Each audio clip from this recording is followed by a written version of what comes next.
Hello नमस्कार दोस्तों, स्वागत है आप सभी का आपके अपने यूट्यूब चैनल विद्या जी के ट्रिक्स में।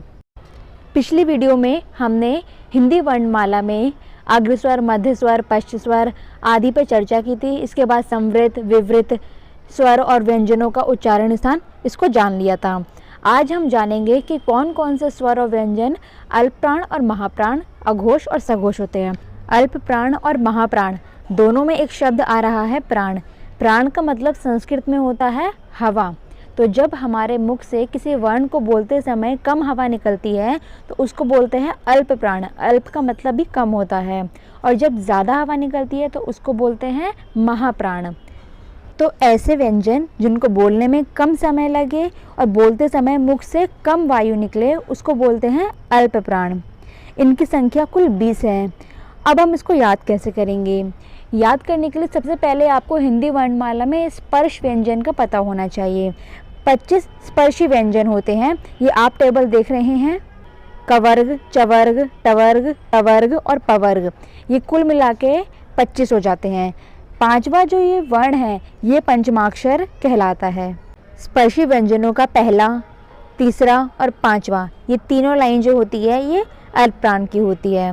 इसमें जो बच गई हैं दूसरी और चौथी ये होती है महाप्राण। तो आप इसको याद कैसे रखेंगे? पहला, तीसरा, पांचवा अल्प, दूसरा, चौथा महा। अल्प और महा को याद रखने का यही तरीका है। पहला, तीसरा, पांचवा अल्प, दूसरा और चौथा महा। यही इसकी ट्रिक है और यही इसका असली तरीका है।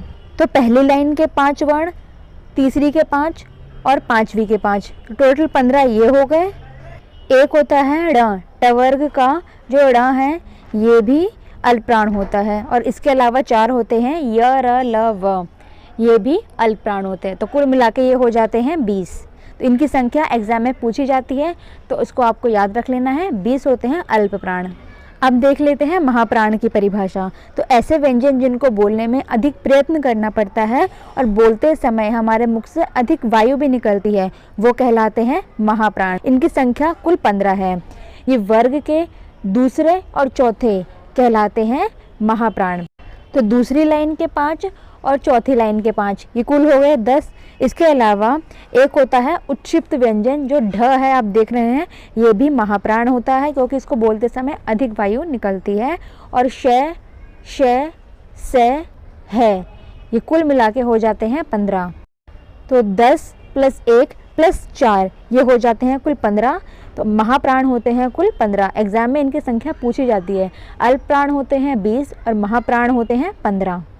नेक्स्ट टॉपिक है अघोष और सघोष। सघोष को ही घोष भी कहते हैं। जब हम कोई वर्ण बोलते हैं तो जिसमें नाद होता है, एक ध्वनि आपको जिससे कुछ कंपन हो, उसे हम कहते हैं घोष व्यंजन।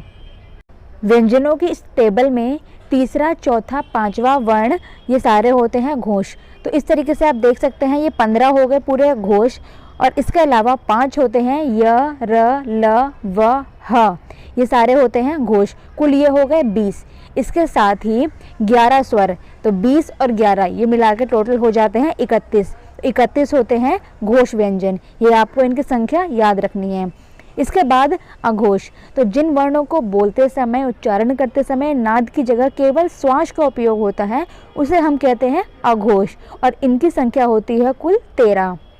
ये 13 एग्जाम में कई बार पूछे जाते हैं तो ये बिल्कुल आपको टिप्स पे होने चाहिए। इस स्पर्शी व्यंजन की टेबल में पहली और दूसरी लाइन ये होती है अघोष। तो ये कुल हो गए 10। इसके साथ ही श, श और स ये कुल मिला के हो जाते हैं 13। तो 13 होते हैं अघोष और 31 होते हैं अघोष। 13 का ही उल्टा आप कर देंगे तो हो जाता है 31। तो अघोष होते हैं 13 और सघोष होते हैं 31। अल्प प्राण ज़्यादा होते हैं, महाप्राण कम होते हैं। संख्या बताइए। अल्प प्राण होते हैं 20, महाप्राण होते हैं 15। तो यहाँ हमने इस पूरे टॉपिक को अच्छे से समझ लिया है। अगर आपको समझ में ना आया हो तो इस वीडियो को दोबारा देखिएगा, अच्छे से क्लियर कीजिएगा, क्वेश्चन डेफिनेटली ही आएगा। पिछली वीडियो में हमने पूछा था कि ह अघोष है कि सघोष। तो इसका आंसर है ह सघोष है। य, र, ल, व, ह ये घोष होते हैं। अब कुछ क्वेश्चंस करते हैं जिससे हमें पता चलेगा कि ये टॉपिक हमने कितना समझा है। क्वेश्चन है, जिन व्यंजन वर्णों के उच्चारण में मुख से अधिक श्वास निकलती है उसे क्या कहते हैं? महाप्राण, अल्प प्राण, प्राण व्यंजन या इनमें से कोई भी नहीं? जी हाँ, इसका राइट आंसर है ऑप्शन ए, महाप्राण व्यंजन कहते हैं जिनके उच्चारण में अधिक श्वास निकलती है। नेक्स्ट क्वेश्चन है, जिन वर्णों को बोलते समय स्वर तंत्री में नाद हो उसे क्या कहते हैं? ऑप्शंस आपके सामने हैं। जी हाँ, इसका राइट आंसर है सघोष। तो जिनमें नाद होता है उसको हम सघोष कहते हैं, इसको घोष भी कहते हैं। नेक्स्ट क्वेश्चन है, सभी स्वर घोष होते हैं कि अघोष? ऑप्शंस आपके सामने हैं। जी हाँ, हमने इस पे पहले ही डिस्कस किया था, सभी स्वर घोष होते हैं, इसीलिए घोष वर्णों की संख्या ज़्यादा होती है। इनकी संख्या कितनी होती है? जी हाँ, 31। तो आज ये टॉपिक हमारा यहीं पे ख़त्म होता है। कल हम हिंदी वर्णमाला के कुछ और इम्पॉर्टेंट क्वेश्चंस को जानेंगे। अगर आपको ये समझ में आया हो तो ज़रूर बताइएगा, शेयर ज़रूर कीजिएगा। मिलते हैं इम्पॉर्टेंट नेक्स्ट वीडियो में। धन्यवाद।